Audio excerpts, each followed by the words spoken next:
ایک یہ بہن نے کویسچن کیا تھا، اور پھر کویسچن یہ کہتی ہیں کہ میرے شوہر جو ہیں وہ میرے ماں باپ کو بعض اوقات بہت زیادہ گالیاں بکتے ہیں، تو میں کیا کروں؟ اگر میں خاموش رہتی ہوں تو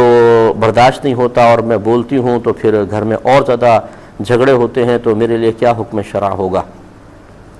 پہلی بات تو یہ کہ ایسے جو بھی شوہر جو اپنی بیوی کو کمزور سمجھ کر اس کو گالیاں بکتے ہیں، مارتے ہیں، انہیں اللہ تعالیٰ کی بارگاہ میں حاضر ہونے کا خوف اپنے دل میں ہمیشہ رکھنا چاہیے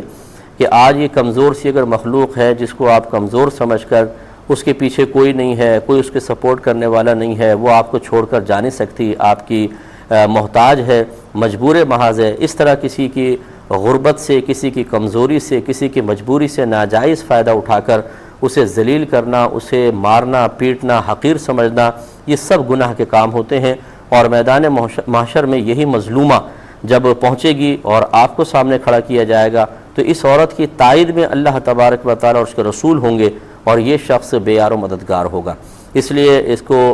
سمجھ لیں کہ آپ گناہ کر رہے ہیں، ایسا نہیں کرنا چاہیے۔ اور جب بھی شیطان اکسائے کہ بیوی کو مارو یا پیٹو یا گالیاں بکو، تو فوراً اپنی بہن کا اور اپنی بیٹی کا تصور لے کر آئیں کہ اگر اس کی جگہ میری بہن ہوتی اور میں سمجھ لیں ایک بہنوئی ہوتا، اپنا بہنوئی، اور اگر میری بیٹی ہوتی اور میری جگہ میرا داماد ہوتا، تو کیا میں پسند کرتا کہ میری بہن کو اس طرح مارا جائے، اس کو گالیاں بکی جائیں؟ تو کبھی بھی آپ اس کو پسند نہیں کریں گے، تو پھر دوسرے کی بیٹی، دوسرے کی بہن، اس کو آپ اس طرح کیوں پسند کر رہے ہیں؟ پہلی بات تو یہ شوہر کو خیال کرنا چاہیے۔ دوسری بات یہ ہے کہ کسی کے ماں باپ کو گالی بک کر اپنے ماں باپ کو گالی دلوانا یہ گناہ کبیرہ ہے۔ نبی کریم صلی اللہ علیہ وسلم نے گناہ کبیرہ شمار کرتے ہوئے ارشاد فرمایا کہ گناہ کبیرہ یہ بھی ہے کہ کسی کے ماں باپ کو گالی دے کر اپنے ماں باپ کو گالی دلوانا۔ چنانچہ اس پہ بھی ذرا مرد حضرات کو توجہ کرنی چاہیے کہ اگر بیوی کو گالیاں بک رہے ہیں اور وہ سامنے تو نہیں کہہ رہی، لیکن ہو سکتا ہے پیٹھ پیچھے، یا بعض ہوتی ہیں جو سامنے بھی بکنا شروع کر دیتی ہیں، جس نے ابتدا کی ہے حقیقتاً وبال اس پر ہے، دوسرے پر بھی ہے۔ یہ نہیں ہے کہ بیوی کو گالیاں بکنا جائز ہو جائے گا، لیکن چونکہ انہوں نے کی تو اس کو تو گالی بکنے کا گناہ، پھر اپنے ماں باپ کو گالیاں بکوانا، یہ اس پہ گریفت ہے۔ اس پہ ایک اور حدیث یہ بھی ہے کہ نبی کریم صلی اللہ علیہ وسلم نے ارشاد فرمایا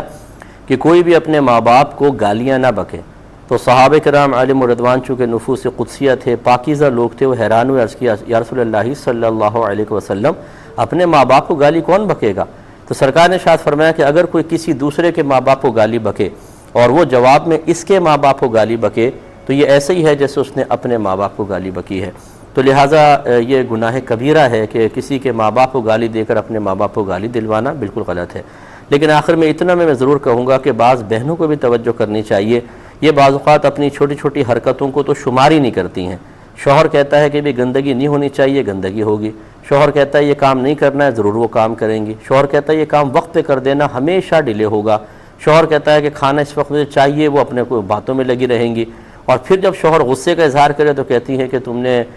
ہماری بے عزتی کر دی ہے، اور یہ کر دیا، وہ کر دیا۔ تو اس لیے بہنوں کو بھی تھوڑا سا غور و تفکر کرنا چاہیے کہ شوہر کو اس اسٹیج تک نہ پہنچائیں کہ جہاں پر وہ ہائپر ہو کر اپنی قوت برداشت کھو کر اس قسم کے نازیبہ کلمات اپنی زبان سے نکالے۔ اگر کوئی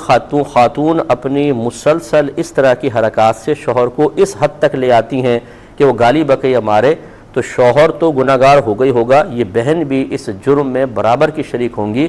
اکثر میں نے خواتین کو دیکھا ہے کہ کام سارے کر لیں گی، اور آخر میں جب کیس بیان کرنے کی باری آئے گی تو اس سے بڑی مظلومہ کوئی دنیا کے اندر نہیں ہے۔ اپنا کوئی عیب نہیں بتائیں گی، کوئی قصور نہیں بتائیں گی، سارا یہ آدم کا بیٹا ہے، بنت حوا جو ہے بالکل پاکیزہ ہے۔ یہ میرے تو بہت پرانے، میں تو عرصے دراز سے کیسز حل کر رہا ہوں، پھر جب ہم تھوڑا سا کریدتے ہیں تو پھر یہ بہنیں جو ہے وہ اپنے